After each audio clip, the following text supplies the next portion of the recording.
कैसे आप सभी लोग, एक बार फिर से स्वागत है आपका हमारे YouTube channel study with Yogesh में। जैसा कि आज आपने देखा होगा बच्चों, न्यूज़पेपर में एक न्यूज़ आई है जिसमें उत्तराखंड अधीनस्थ सेवा चयन आयोग जो है लगभग 2 से 3 हजार पदों पे सितंबर से यानी नेक्स्ट मंथ से भर्ती प्रक्रिया शुरू करने जा रहा है। अगर वास्तव में ये सच होता है और मतलब रियली अगर हम ये देखते हैं कि विज्ञापन प्रकाशित होते हैं जिसमें पुलिस कांस्टेबल, सीसपाल और कुछ ग्रुप सी के कन्या सहायक वगैरह के पद उसमें शामिल होंगे, तो बहुत बड़ी एक प्रकार से आपके लिए अपॉर्चुनिटी आपके सामने आती है, एक मौका फिर से आपके लिए बनता है। क्योंकि कोई भी अगर आप लाइफ में सफलता चाहते हैं, कहीं पे भी अगर आप देखना चाहेंगे, तो मेन चीज क्या होता है कि आपके पास अपॉर्चुनिटीज क्रिएट होनी चाहिए। जैसे ही मौके क्रिएट हुए वैसे ही आपने उसको कन्वर्ट कर दिया अपनी सफलता में। अदरवाइज हम एक सिरे से पढ़ते जाएं और दूसरे सिरे से हमें पता ही नहीं कि हमारा एग्जाम कौन सा है, हम किस एग्जाम को देने जा रहे हैं, कब हमारी वो भर्ती आएगी, तो वो एक प्रकार का डिमोटिवेशन आपके अंदर क्रिएट करता है। अगर आपके पास लक्ष्य है और लक्ष्य के आधार पर आप 4 से 5, 5 से 6 माह की तैयारी करते हैं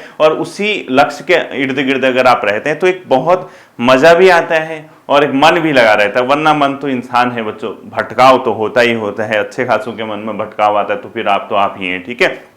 तो इस मौके को भुनाने के लिए बच्चों आपको अभी से तैयारी करनी होगी, लगे रहना होगा। ये पिछले 6-7 माह 7-8 माह से चल रही है खबर कि उत्तराखंड पुलिस कांस्टेबल का विज्ञापन आएगा या भर्ती उसकी प्रक्रिया शुरू होगी, लेकिन अब कब होती क्या होती ये देखने वाली बात है। बड़ा इंटरेस्टिंग चीज है। लेकिन सितंबर से अगर ये कह रहे हैं सितंबर माह से, तो मैं उम्मीद करता हूं कि आपके सामने वो विज्ञापन प्रकाशित हो और फिर से आप लोग उस एग्जाम के लिए लग जाएं, ठीक है।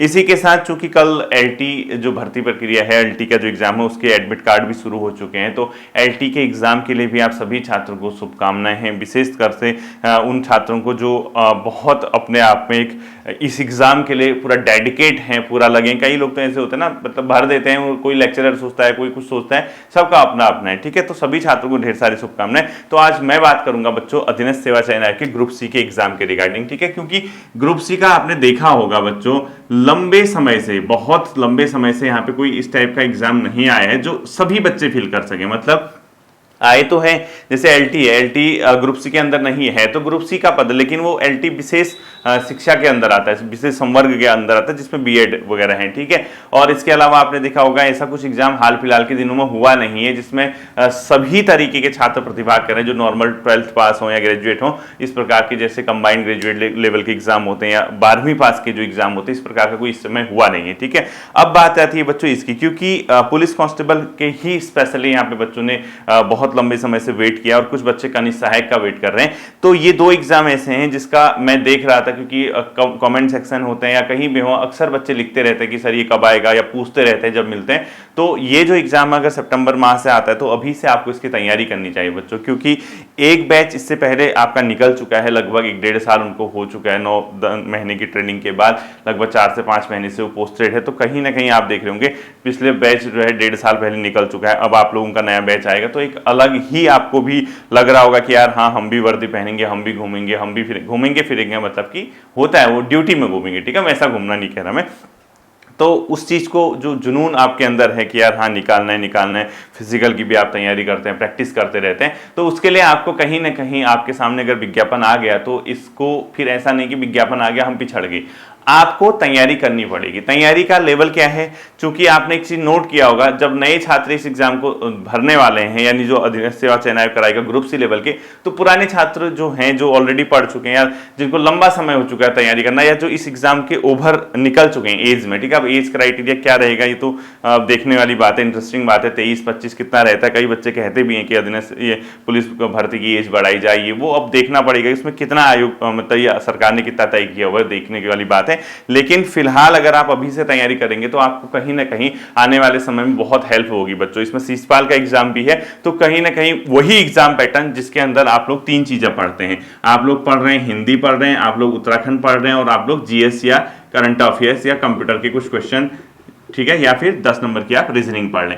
इस एग्जाम पैटर्न को तो आपको बहुत बेहतर तरीके से आप लोग जानते भी है, समझते भी है। नए छात्र भले ही थोड़ा सा उनको, क्योंकि एक बात तो है बच्चों, जो इस टाइप के सिलेबस होते हैं, जो नया बच्चा आता है उसको बड़ा मजा आता है क्योंकि वो पहली बार सीख रहा होता है। लेकिन पुराने बच्चों के लिए काफी उबाऊ और बोरिंग भी हो सकता है, मैं ये जानता हूं, क्योंकि लंबे समय से अगर कोई इसी चीज की तैयारी कर रहा है तो फिर वो एक प्रकार से प्रैक्टिस के जोन पे आ जाता है, यानी वो टेस्ट पेपर करने लगते हैं या फिर अपने आप में वो इस टाइप के नए नए फैक्ट ढूंढने लगते हैं। और जो नया छात्र होता है उसको स्टार्टिंग से तैयारी करनी होती है, तो वो सीखता भी है, थोड़ा डर भी लगे रहती है। तो जैसा भी है अपना अपना सब अपने स्तर से आप लोग देखिएगा कि आपको इस एग्जाम को क्रैक करने के लिए किस लेवल पे तैयारी करनी है, कितना आपको नीड है, कितना आपको आता है, सब चीज जो एनालिसिस आप सेल्फ करेंगे, अपने स्तर पे आप एनालिसिस करेंगे, तो आपको एक बहुत बेहतर तरीके से इस एग्जाम की तैयारी के बारे में समझ आएगा। ठीक है, क्योंकि ग्रुप सी के एग्जाम लंबे समय से हुए नहीं है, तो अब ग्रुप सी के एग्जाम आएंगे तो फिर काफी बच्चे ग्रुप सी की ओर डाइवर्ट होंगे, यानी डाइवर्ट का मतलब वेट कर रहे हैं जो, तो बच्चों क्योंकि ओवरऑल सिलेक्शन किसी यूट्यूब पे पढ़ने से या किसी कोचिंग संस्थान में पढ़ने से नहीं होता, रियल सिलेक्शन होता है आपके सेल्फ डेडिकेशन पे।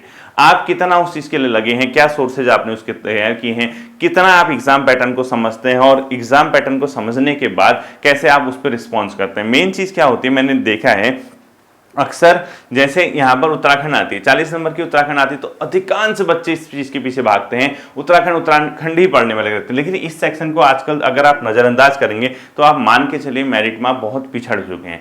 रीजनिंग इतनी इंपॉर्टेंट हो चुकी है, जो प्रॉपर प्योर 10 नंबर की है वो आपके सिलेक्शन को डिसाइड करने लग गया है, क्योंकि ये वाला पोर्सन ना सिलेक्शन लेने वाले बच्चों का, या जो प्रतिभाग कर रहे हैं या जो दौड़ में है स्पेशली उनके लिए ये सेक्शन बहुत ज्यादा इंपॉर्टेंट अब नहीं रहा बच्चों, क्योंकि आपको मैक्सिमम चीजें इसमें आती हैं। अगर नहीं आती हैं, कोई इस टाइप का जो कोड वगैरह होते हैं या जो स्टेटमेंट बेस्ड क्वेश्चन होते हैं, अगर आप नहीं कर पा रहे तो वो अलग चीज है। अदरवाइज उत्तराखंड बहुत ज्यादा अब वो हो चुका है बच्चों, पुराने छात्रों के लिए बहुत बेसिक, बहुत कॉमन सा उनको लगने लगा है। कुछ क्वेश्चन आते हैं जो घुमा फिरा के आते हैं, लेकिन वो सभी छात्रों के लिए आते हैं, वो ऐसा नहीं है कि किसी स्पेशल बच्चे के लिए आ रहा। तो मैं आपसे ये कहूंगा इस बार, क्योंकि समय भी है, पुराने छात्रों से मैं स्पेशली ये रिक्वेस्ट करूंगा, जो पुराने छात्र का मतलब ऐसा नहीं कि जो बहुत पुराने हो चुके, जो 1-1.5 साल से पढ़ रहे हैं, जो अभी पुलिस कांस्टेबल के एग्जाम का वेट कर रहे हैं, उनसे तो मैं स्पेशली ये रिक्वेस्ट करूंगा बच्चों, क्योंकि पुलिस कांस्टेबल इससे पहले यूपीपीएससी ने कराया था, अब अधीनस्थ कराएगा। अधीनस्थ सेवा चयन आयोग का एग्जाम पैटर्न आप जानते हैं, थोड़ा डिफरेंट टाइप के क्वेश्चन पूछने लग गया, कोड बेस्ड क्वेश्चन पूछने लग गया, एनालिसिस बेस्ड क्वेश्चन पूछने लग गया, आपके ऑब्जर्वेशन बेस्ड क्वेश्चन पूछने लग गया। यानी आपको सिर्फ रटने से या फैक्ट पढ़ने से आपका सिलेक्शन नहीं हो पाएगा, आपको मल्टीपल चीजें अपने दिमाग में रखनी होगी, आपको देखना होगा कि किस किस तरीके से क्वेश्चन पूछ सकता है, क्या पूछ सकता है, क्या नहीं पूछ सकता है, बहुत ही चीजें अपने आप पर डिपेंड करती है। तो मैं आपसे यही कहूंगा, उत्तराखंड अगर पढ़ रहे हो तो इसकी ओर बच्चों अभी से डीप स्टडी करना शुरू करना, क्योंकि फैक्ट बेस्ड पढ़ लो, कोई दिक्कत नहीं है। ठीक है, जितना भी आप फैक्ट करना चाहते हो या जितना भी आप जो भी देखना चाहते हो, तो आप उत्तराखंड का जो भी पोर्शन है वो कोशिश करिएगा डीप स्टडी बेस्ड रहे, एनालिसिस बेस्ड रहे, ऑब्जर्वेशन बेस्ड रहे। आप सिर्फ परीक्षावाणी वगैरह पढ़ेंगे और उसके बाद सोचेंगे कि सिलेक्शन हो जाएगा, हो तो जाएगा, हो भी जाना चाहिए, क्योंकि ग्रुप सी के एग्जाम है तो। लेकिन आज के समय में चीजें बदल गई हैं, परिस्थितियां बदल गई हैं, इतना फाइट है, इतना कॉम्पिटिशन है कि हम लोग ये नहीं कह सकते कि यार हम सिर्फ परीक्षावाणी पढ़े हमारा सिलेक्शन हो जाएगा। परीक्षावाणी आपका बेस मजबूत कर सकता है, आधार मजबूत कर सकता है, आपको समझने के लिए कई, जैसे 40 नंबर की उत्तराखंड आती है, इस 40 नंबर में से आप 20-22 नंबर ला सकते हो, लेकिन बाकी कहां से लाओगे? बाकी के लिए कुछ नहीं करना बच्चों, आपको सिर्फ और सिर्फ पढ़ना है। पढ़ने के बाद हर टॉपिक पे ये सोचना है कि इससे क्वेश्चन कैसे पूछा जाएगा। जिस दिन आपके अंदर ये आर्ट जनरेट हो गया ना कि आखिर यार क्वेश्चन कहां से पूछा जाएगा, क्वेश्चन क्या पूछ सकता है, किस तरीके के क्वेश्चन पूछ सकता है, तो उस दिन मान के चलिए आपका सिलेक्शन होना तय है। हम लोग क्या करते हैं, किताब पढ़ी, आंख बंद की, रटते गए, पता ही नहीं कि क्वेश्चन। मैं आपसे रिक्वेस्ट करूंगा, यहीं पे नोट कर लीजिए, जब मैं ये समझा रहा हूं, आज से जो भी टॉपिक पढ़ेंगे आप स्टडी कीजिए टॉपिक की बच्चों, अदरवाइज सिलेक्शन लेना बहुत टफ हो जाएगा। टॉपिक की स्टडी कीजिए। जब आप टॉपिक कोई भी तैयार करते हैं तो किस टाइप के क्वेश्चन, टाइप्स ऑफ क्वेश्चन, यानी कि किस टाइप्स के क्वेश्चन पूछ सकता है, ये आपको दिमाग में हमेशा रखना होगा बच्चों कि किस टाइप के क्वेश्चन पूछेगा। और जब तक आप ये नहीं समझ पाओगे कि इस टॉपिक से ये पूछ सकता है, जैसे आप लोग नॉर्मल चंद्रवंश का प्रशासन पढ़ते हो या चंद्रवंश के राजाओं के बारे में पढ़ते हो, नॉर्मल आपने पढ़ा, आपने सोमचंद्र से लेकिन लास्ट महेंद्र चंद्र, दीपचंद, जो भी वहां तक पहुंचे। अब आप नॉर्मल कई लोग क्या पढ़ते हैं, जैसे सोमचंद्र ने ये किला बनाया है, वो किला, वो तो ठीक है, वो सबको आएगा, लेकिन कई छात्र ये नहीं सोच पाते हैं यार हो सकता है कि चंद्रवंश के राजाओं का सीरीज पूछ दे कि किस क्रम पे उन लोगों ने रूल किया, या हो सकता है कि किसी रूलर के बारे में पूछ दे कि इनमें से कौन कौन सी घटनाएं किस समय में, जैसे नॉर्मल आपने फैक्ट पढ़ा कि सोमचंद्र ने राजबुंगा किला बनाया, ये बनाया, वो बनाया, आपसे क्वेश्चन पूछ दिया चंद्रवंश से, यहाँ पे घटनाएं दी थी, यहाँ राजाओं का नाम दे दिया, हम मैच करने को पूछ देगा। जैसे आपसे इस साइड को घटना दे दी, इस साइड को राजाओं के नाम दे दिए, लाइक यहाँ भारती चंद लिख दिया, यहाँ रुद्रचंद लिख दिया, यहाँ सोमचंद लिख दिया, यहाँ कल्याण चंद लिख दिया, यहाँ घटनाएं लिख दी। कोई पूछ देगा अकबर का समकालीन, कोई पूछेगा जो डोटी राज्य से इसको स्वतंत्रता सजा दिलाई या कुछ इस टाइप का, राजधानी शिफ्ट की, कुछ भी पूछ सकता है। तो वो आपके ऑब्जर्वेशन बेस्ड क्वेश्चन होते हैं बच्चों। इसी क्वेश्चन पे 4 नंबर आपके बन गए। पहले क्या होता था, 40 क्वेश्चन आते थे कंप्लीट फैक्ट, वन लाइनर जिसको बोलते हैं, ठीक है, वन लाइनर आते थे। अब क्या हो गया, इस 40 क्वेश्चन में कम से कम 100 क्वेश्चन छुपे हैं बच्चों। मतलब आप मान के चलिए जो 40 क्वेश्चन अब पूछ रहे हैं, आप लोग देखना, एक ही अगर आपको क्वेश्चन पूछता है, एक क्वेश्चन में 3-3, 4-4 स्टेटमेंट, 3-3, 4-4 चीजें जो मिलाना, तो एक क्वेश्चन से ही 4 क्वेश्चन बन जा रहे हैं। तो नॉर्मल कई फैक्ट आते हैं, बाकी ऐसे हो रहे हैं, इस 40 में से 15 से 20 क्वेश्चन ऐसे हैं जो सीधे आप नहीं कर पाओगे, गए गोल लगा दिया, ऐसा नहीं हो रहा आप। और ये चीज आप कब सीखोगे, कब आप सिलेक्शन ले पाओगे, जब आप थोड़ा सा डीप स्टडी की ओर जाओगे। आप किताबें पढ़िए, आप चाहे जैसे उत्तराखंड का इतिहास है, आजकल वो क्लासेज आ रही हैं, बहुत सही तरीके से, सही पैटर्न पे वो मैं करा रहा हूँ, उत्तराखंड फाउंडेशन बैच, वहां से आप चीजें देख सकते हैं। वहां से नहीं देख रहे हैं, आप कोई मार्केट से किताब उठा लीजिए जो उत्तराखंड इतिहास के बेस्ड हो। आप वन लाइनर या फैक्ट किताबें पढ़ने से बचिए फिलहाल। ये मैं ये नहीं कह रहा कि वन लाइनर या फैक्ट किताब मत पढ़ना, लेकिन अभी जब तक विज्ञापन नहीं आता तब तक आपको क्या करना चाहिए, थोड़ा सा उत्तराखंड वाला पोर्शन डीप पढ़ना चाहिए। मैं कभी नहीं कहूंगा कि ग्रुप सी के लिए आप जीएस डीप पढ़ो, कोई फायदा नहीं है। 25 नंबर के लिए आप डीप स्टडी क्या पढ़ोगे, कोई भरोसा नहीं कि इतिहास का भी क्वेश्चन दिखे ना दिखे, कुछ पता नहीं है। मैं इसके लिए कभी आपको फोर्स नहीं करता, देखा होगा आपने ग्रुप सी के लिए डीप पढ़ो। ग्रुप सी एग्जाम के लिए सबसे ज्यादा डीप अगर पढ़ने की जरूरत है तो उत्तराखंड का डीप का मतलब है ये नहीं कि आप ऐसे ऐसे तथ्य पढ़ रहे हैं जो आपको खुद ही पहली बार सुनाई दे रहे हैं, या ऐसा पढ़ दिया जो आप खुद ही सोच रहे हैं। देखो, आपकी आत्मा खुद जानती है कि किस टाइप का फैक्ट पूछ सकता है। हम लोग अनावश्यक तथ्य पढ़ें, ढूंढ के फैक्ट निकालें, ऐसी ऐसी जगह जाएं कि ये फैक्ट पूछ देगा, ऐसा नहीं होता यार। एग्जाम का एक अपना पैटर्न होता है। आपको डीप स्टडी अगर आप करते हो तो उस डीप स्टडी का मतलब है ऑब्जर्वेशन, एनालिसिस, पढ़ने के तरीके, किस तरीके का क्वेश्चन पूछ सकता है, कैसे घुमा सकता है। ये जिस दिन आप सीख गए ना, फिर आपका सिलेक्शन बहुत आसान हो जाता है बच्चों।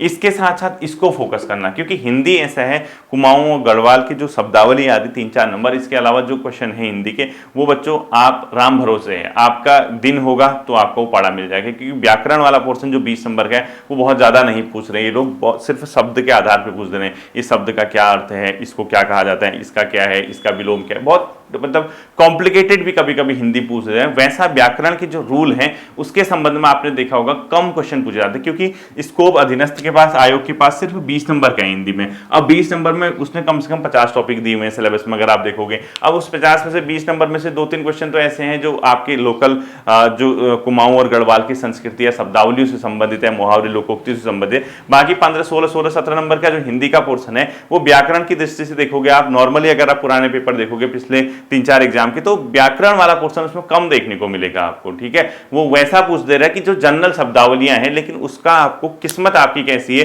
कि आपने सुना है या नहीं सुना है। सुना होगा चीजें, चलते फिरते कहीं सुन लिया होगा तो हो सकता है कि 20 में से आप 15 नंबर ले आए, 18 नंबर। नहीं सुना होगा, 8-9 नंबर से ऊपर नहीं बढ़ पाएंगे। तो इस पे आप सिर्फ और सिर्फ अपना काम कर सकते हैं, अपना कर्म कर सकते हैं। आप ऐसा नहीं कर सकते कि कुछ अनोखी चीजें पढ़ के जाएं हिंदी के लिए, कुछ भरोसा नहीं है, ठीक है। आपको जो सिलेबस दिया है, सिलेबस पढ़िए, दिन अच्छा होगा, सिर्फ आपका नहीं बच्चों, सभी के साथ है। दिन अच्छा होगा, हिंदी का सिलेबस पढ़ के जाओगे, उसमें से चीजें आएंगी, आप काम कर जाओगे। नहीं अगर किस्मत में होगा, कम से कम 20 में से 10-12 नंबर आ जाएंगे, ठीक है। थोड़ा भी अगर आपने समझ के पढ़ा होगा तो इसको डीप पढ़ना है बच्चों, इसको अच्छे से आप लोग तैयार कीजिए, सही तरीके से इसमें कीजिए, क्योंकि एक बहुत अच्छा मौका यहाँ पे मिलेगा आपको। अगर सितंबर में विज्ञापन प्रकाशित होता है तो यहाँ से आपको एक मौका, एक चांस फिर से क्रिएट आपके सामने हो रहा, और उस मौके को उस सफलता में कन्वर्ट करने की जिम्मेदारी आपकी है। वो आप ही कर सकते हैं, आपके अलावा कोई नहीं कर सकता बच्चों, क्योंकि मैं जानता हूं आप कैपेबल हैं, आपके अंदर क्षमताएं कूट के भरी है। उन क्षमताओं को सिर्फ और सिर्फ जरूरत है तो उसका सही दिशा में प्रयोग करने की, सही डायरेक्शन में उसको लेके जाने की। मेहनत कीजिए, अभी से तैयारी कीजिए, अभी से स्टडी कीजिए, अभी से अगर आप लगे रहेंगे तो चीजें आपकी होंगी। अब कई लोग आपको ज्ञान भी देंगे, कई लोग आपको ऐसे गुमराह करेंगे कि नहीं मत कर तैयारी, कुछ नहीं होगा, इसमें कुछ नहीं रखा है, हम इतने साल से कर रहे हैं, हमारा नहीं हुआ। आप नए छात्र हैं, क्योंकि पुलिस कांस्टेबल या इनके एग्जाम जो भरने वाले हैं, जो पुलिस कांस्टेबल, वो नए होंगे मैक्सिमम, क्योंकि अंडर 25-23 जो भी एज रहती होगी आपको पता होगा, वो नए बच्चे हैं बच्चों। जितने पोस्ट आएंगे उतनों का तो होगा ना, बस यही ध्यान रखना। अगर आपसे कोई आपको गुमराह करे, कोई आपको भटकाए, तो उससे इतना ही कहना, मेरा ना हो कोई बात नहीं, लेकिन जितनी पोस्ट आए उनका तो होगा। कंपटीशन है ना, आप अगर मार्क्स से लेके आएंगे तो कौन आपको रोक सकता है बताओ। अगर आप 50 नंबर लेके आ रहे हो, रोना लगा रखा है कि मेरा सिलेक्शन नहीं हुआ, कैसे सिलेक्शन होगा बताओ। आपके सामने जो दूसरा आपका भाई, जो आपका दोस्त तैयारी कर रहा है, आप 50 नंबर में, वो 80 मार्क्स में, कैसे वो आप कह दोगे कि इसका सिलेक्शन नहीं होना चाहिए, मेरा होना चाहिए? नॉट पॉसिबल बच्चों। कंपटीशन सिर्फ ये यहाँ नहीं है, दुनिया में किसी भी जगह जाओ आपको कंपटीशन का सामना करना पड़ेगा। ये तो सरकारी नौकरी की आप उत्तराखंड में तैयारी कर रहे हो, यहाँ तो फिर भी इतना है। आप यूपी वगैरह में चले जाना, ग्रुप सी के एग्जाम, बिहार वगैरह में चले जाना, आपको यहाँ तो 1 लाख 1.5 लाख 2 लाख बच्चे भरते हैं, वहाँ पद अगर 1000 बच्चे पद भरे, पोस्ट निकलेंगी, वहाँ भरने वाले कम से कम 30 लाख होते हैं। तो कंपटीशन तो आपको किसी भी फील्ड में चले जाइए, आप ये मान के चलिए आपको सब चीज हाथ में परोसी नहीं जाएगी। आपको ये आजा बैठ एग्जाम में और सिलेक्शन हो गया, ऐसा नहीं होता। सिर्फ अपने दिल से पूछिए, कुछ भी अगर नेगेटिविटी अगर आपके माइंड में आती, ये पूछना क्या जितने नंबर ऑफ पोस्ट आएंगी उतने भरे जाएंगे या नहीं भरे जाएंगे, इसका आंसर क्या है। दूसरा, क्या मेरे मार्क्स होंगे, मेरा सिलेक्शन होगा या नहीं होगा, दूसरा क्वेश्चन। तीसरा क्वेश्चन, क्या मेरे 30 नंबर होंगे, मेरा सिलेक्शन होगा, क्या मेरे 40 नंबर होंगे, मेरा सिलेक्शन होगा। इन मार्क्स को बढ़ाएगा कौन, इनको कन्वर्ट कौन करेगा। जो अपॉर्चुनिटी आई, अगर आप देखिए ओलंपिक में जाते हैं, इतने लोग जाते हैं ओलंपिक में, भारत का जो प्रतिनिधि इन लोगों ने किया इस बार पेरिस ओलंपिक में, कई लोग तो पेरिस ओलंपिक तक पहुंच ही नहीं पाए होंगे। वहां ओलंपिक में प्रतिभाग करने के लिए भी तो यहाँ कॉम्पिटिशन होता है, तो वो ये कहेंगे कि ना मत जा नहीं जाना चाहिए वहां।